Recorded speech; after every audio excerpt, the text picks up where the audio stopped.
हलचल फिलहाल तो जो है सो अंदर है। यहाँ बाहर तो जो हलचल थी वो हलचल चली गई गाड़ी में बैठकर एसपीजी के साथ।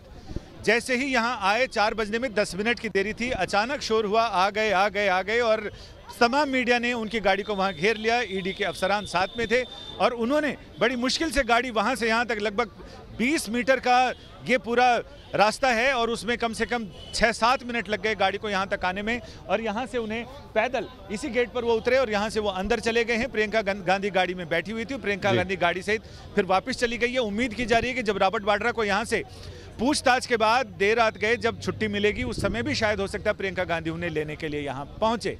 कहा यह जा रहा है कि रॉबर्ट वाड्रा अगर अकेले आते तो एसपीजी का सुरक्षा चक्र उनके चारों ओर नहीं होता।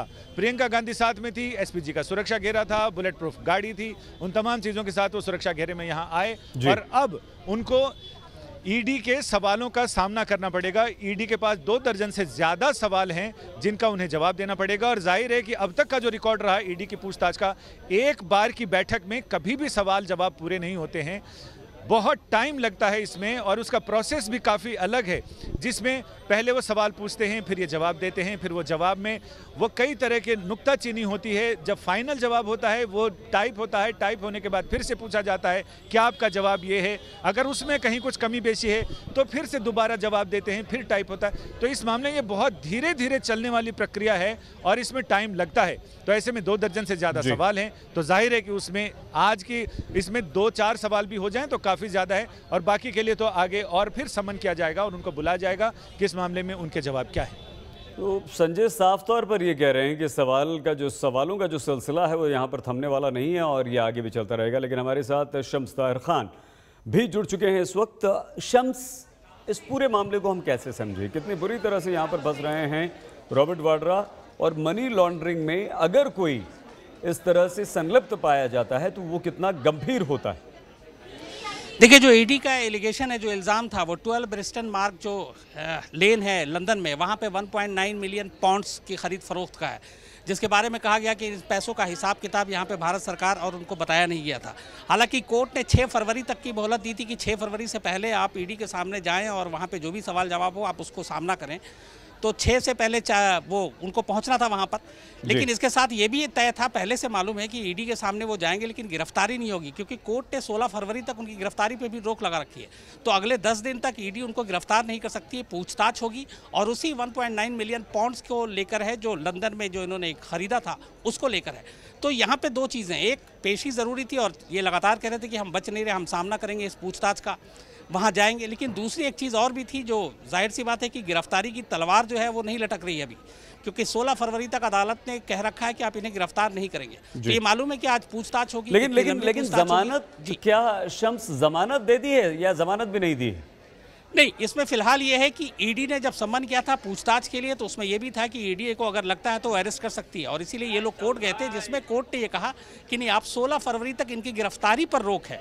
तो गिरफ्तारी पर रोक का मतलब ये होता है कि ईडी जो भी पूछताछ करेगी, इसका ये मतलब नहीं है कि आज रॉबर्ट वाड्रा वहाँ से गिरफ्तार होंगे, बिल्कुल नहीं हो सकते। 16 फरवरी तक उनके पास अदालत का वो पत्र है कि जिसमें उनको गिरफ्तार नहीं किया जा सकता। तो पूछताछ होगी, ये पूछताछ आज होगी, इसके अलावा भी पूछताछ हो सकती है। डिपेंड करेगा कि आज की पूछताछ से ईडी कितना संतुष्ट है और रॉबर्ट वाड्रा के जवाब से वो कितने मुतमईन होते हैं। शम्स और संजय, दोनों आप हमारे साथ बने रहिए। ऐश्वर्या, प्रियंका का साथ में आना ये क्या दर्शाता है? देखिए, 2 चीज़ें हैं यहाँ पे सही। एक, प्रियंका को ईडी ने कोई सम्मन नहीं भेजा, ये हम सब जानते हैं। रॉबर्ट वाड्रा के खिलाफ मनी लॉन्ड्रिंग का केस है, उन्हीं से पूछताछ होनी है। प्रियंका गांधी ने वो विदेश से लौटी हैं, अभी उन्होंने अपने दफ्तर में कामकाज संभाला है। 11 तारीख से उनका है कि यूपी में जाना है, चुनावी कैंपेन को उनको संभालना है आज, लेकिन बिना ईडी के वहाँ पे जाने की ज़रूरत नहीं और इसीलिए वो दफ्तर के अंदर नहीं गई। गेट तक उन्होंने अपने पति को छोड़ा और गेट के बाद वो वापस चली गई, क्योंकि उन्हें मालूम है अभी कुछ घंटे लगेंगे। लेकिन एक मैसेज क्लियर है कि रॉबर्ट वाड्रा अकेले नहीं है, नंबर 1। नंबर 2, ये साजिश है सरकार की फंसाने की, ये वो मैसेज देना चाहती हैं और इसीलिए कि इस वक्त गांधी परिवार भी साथ है और प्रियंका का आप जाना, चूंकि अब कांग्रेस की वो जनरल सेक्रेटरी भी हैं, तो ये भी कहीं ना कहीं मैसेज है कि कांग्रेस भी पूरी तरीके से रॉबर्ट वाड्रा के साथ है। तो इसके आप ईडी के जो अलग केस है उसको अलग रखिए। एक पॉलिटिकल मैसेज भी है, एक इसमें राजनीति भी है, सियासत भी है, जिसको आप देख सकते हैं। कुमार विक्रांत जुड़ गए हमारे साथ। विक्रांत, क्या राजनीति है? कितना बैकफुट पर जाना पड़ेगा कांग्रेस को? कितना हमलावर होगी बीजेपी? ये देखिए, बीजेपी हमलावर हो उससे पहले ही प्रियंका गांधी की कोशिश यही है कि वो फ्रंट फुट पर आकर खेलें। इसीलिए प्रियंका गांधी यहाँ पर कांग्रेस महासचिव बन चुकी हैं और उसके बाद वो अपने पति को छोड़ने जाती हैं ईडी के दफ्तर तक। और इसके पहले मैं आपको याद दिलाऊं, 2017 में जब ये मामला उठा था, प्रियंका गांधी ने रायबरेली में प्रचार शुरू किया था चुनाव में, और उस वक्त सीधे सीधे सबसे पहले यही बात कही थी कि मेरे पति को टारगेट किया जा रहा है, मैं डरने वाली नहीं हूँ, लेकिन मेरे बच्चे हैं वो स्कूल जाते हैं और वहाँ पर बाकी लोग बातें करते हैं, उससे असर ठीक नहीं पड़ता है, लेकिन मैं डरने वाली नहीं हूँ। तो प्रियंका की कोशिश यही है कि इस पूरे मामले पर हमलावर रहा जाए, और इसीलिए लगातार कांग्रेस पार्टी ये बात कहती रही है कि रॉबर्ट के खिलाफ जो भी आरोप लगाए जा रहे हैं वो साजिश है, पॉलिटिकल वेंडेटा है। और साथ ही साथ ये भी लेकिन यहाँ विक्रांत, अगर प्रवर्तन निदेशालय मनी लॉन्ड्रिंग में पूछताछ रॉबर्ट वाड्रा से कर रहा है तो बीजेपी के लिए एक बड़ा मुद्दा नहीं होगा? जी बिल्कुल, यही बात प्रियंका गांधी को मालूम है। यही कहा जाता रहा कि रॉबर्ट वाड्रा को टारगेट करते हुए प्रियंका गांधी निशाने पर आती हैं और इसलिए बीजेपी हमलावर होगी। इसी के चलते सीधे सीधे प्रियंका गांधी खुद को सामने लेकर के आई और खुद छोड़ने गई, और लगातार ये जैसे कि अगले 1-2 दिनों में वो मीडिया से मुखातिब भी होंगी और निश्चित तौर पर ये बीजेपी पर वो हमलावर होंगी। तो एक तरफ बीजेपी हमलावर होगी तो दूसरी तरफ प्रियंका गांधी पलटवार करेंगी। इसी का इशारा उन्होंने आज दिया जिस तरीके से वो अपने पति को छोड़ने वहां पर गई। और एक संदेश बड़ा साफ है कि गांधी परिवार रॉबर्ट वाड्रा के साथ खड़ा है और कांग्रेस पार्टी रॉबर्ट वाड्रा के साथ खड़ी है। लगातार कांग्रेस ये भी कहती रही है कि 4.5 साल बीजेपी की सरकार केंद्र में रही, राजस्थान में रही, हरियाणा में रही, अब तक कोई ठोस कार्रवाई क्यों नहीं की गई। और रॉबर्ट वाड्रा भी अपनी यही बातें फेसबुक पर और ट्विटर पर लिखते रहे। तो कांग्रेस अपनी तरफ से बयानबाजी कर रही है, लेकिन जिस तरीके से प्रियंका महासचिव बनने के बाद सामने आई है, रॉबर्ट को छोड़ने गई है, 4:15 बजे कांग्रेस की आधिकारिक प्रेस कॉन्फ्रेंस होने वाली है। अभिषेक मनु सिंघवी जो कि वकील भी हैं वो प्रेस कॉन्फ्रेंस करेंगे और निश्चित तौर पर रॉबर्ट वाड्रा को लेकर के वो कांग्रेस का पक्ष रखेंगे और वहां पर दिखेगा कि कांग्रेस बीजेपी के हमले को किस तरह से पलटवार करने की कोशिश करती है। जी शम्स, हम चाहेंगे कि मनी लॉन्ड्रिंग क्या होती है, कैसे होती है, रॉबर्ट वाड्रा पर किस तरह का आरोप लगा, कैसे वो फंस रहे हैं,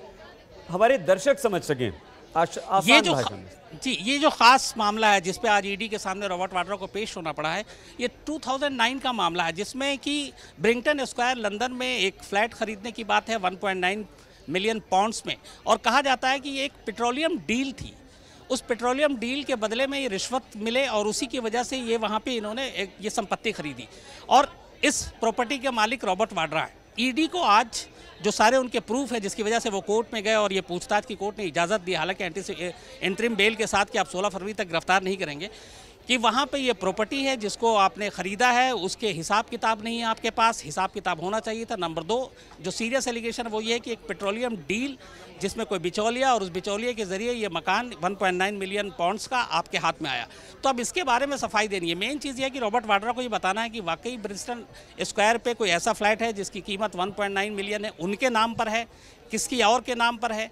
अगर उनके नाम पर है और ये ईडी साबित करता है, उनके पास एविडेंस है, प्रूफ है, तब तो फिर ये बहुत गंभीर मामला बनता है। लेकिन अगर रॉबर्ट वाड्रा जिस तरीके से लगातार कह रहे हैं कि मनी लॉन्ड्रिंग का कोई केस बनता नहीं है और ये सारी चीज़ें पॉलिटिकल मामला है, तो अब उनको अपनी तरफ से बयान देना है या अपनी तरफ से उनको डिफेंड करना है, और जो ईडी के सबूत हैं वो भी देखने पड़ेंगे कि क्या क्या एविडेंस है जो रॉबर्ट वाड्रा को घेर सकते हैं। शम्स, हमें रोकना पड़ रहा है आपको। विक्रांत, संजय शर्मा, शम्स ताहिर खान तीनों हमारे साथ रहेंगे, लेकिन ज़बरदस्त राजनीति भी जो सवाल अभी हम विक्रांत से पूछ रहे थे कि बीजेपी कितना बड़ा मुद्दा इसे मानेगी, लपकेगी, कैसे हमलावर होगी, राजनीति इस पर जमकर शुरू हो चुकी है। क्या क्या प्रतिक्रियाएं मिली?